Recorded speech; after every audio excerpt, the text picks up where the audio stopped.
My name's Peter. I'm 22 years old and I'm a recovering drug addict. My name is Todd and I'm Peter's father. I started doing drugs a lot when I was probably about 12, 13, mostly alone. I started doing heroin almost exclusively when I was about 18, maybe 19. And it went from like this is a problem, I should probably stop, to I can't do a single thing in my life, without this drug. I can't get out of bed in the morning. I can't go to sleep at night. I couldn't possibly talk to another person unless I was high. Just because like the sheer fear that I lived in all the time, just the things that the drug did to me, like outside of being high, were very, very frightening too. I would always be afraid of the police. I was constantly in fear of getting arrested, but I didn't care that I could get arrested. I knew it was like a factor, and I knew it would mean I would stop getting high for a little while because I'd be in jail or prison, but that didn't mean that like I cared. The entire world had turned into just a dollar sign that was like a means to an end to me not being sick anymore. Towards the end, I didn't really get high. I mean, it would be a stretch to say I was getting high because I would just mostly be either awake, passed out, or sick. Those were like the only states that I had. I rarely showered. I was like always covered in blood. It was very dramatic and very disgusting. It wasn't pleasant at all.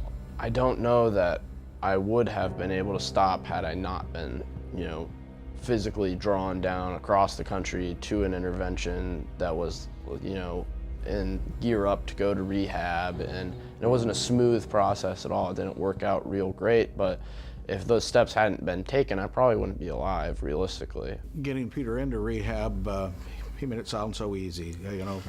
He came down for Christmas and ended up in treatment.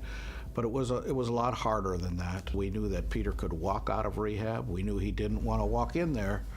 But I was proud and emotional when he walked in that place and stayed. Rehab was great. I mean, I finally had a break from the twisted like cycle that I was stuck in. It was like the first time that I was around a bunch of people trying to do the same thing that I was trying to do, which is stop drinking or stop doing drugs. I just got this hope in me, and I just had it's so weird to say rehab was a great time, but I really had a lot of fun in treatment, a lot of great memories from there.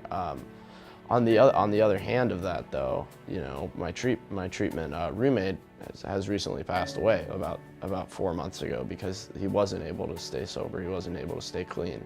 It was hard those first several weeks when we couldn't see him. We didn't know what was going on. We didn't know if he was going to make it or not. The change over the last year and a half really has given us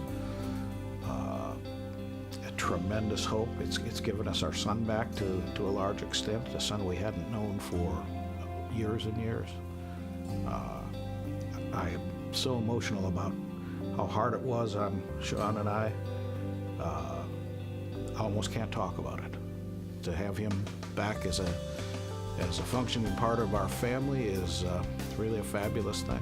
Every day I do work to make sure I don't, relapse, and to make sure that I don't get high again, and to make sure that my life doesn't end up the way it was, it's almost slated to, it seems like. So it's not hard work, but it's not easy either. It's constant vigilance. I do at least one thing every day to make sure that I don't get high.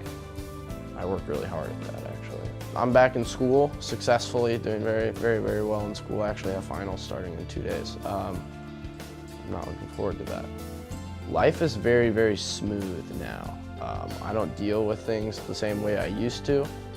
And I really have no complaints about life now. I know that's like kind of like a silly fairy tale ending to like this whole thing, but like I'm very happy.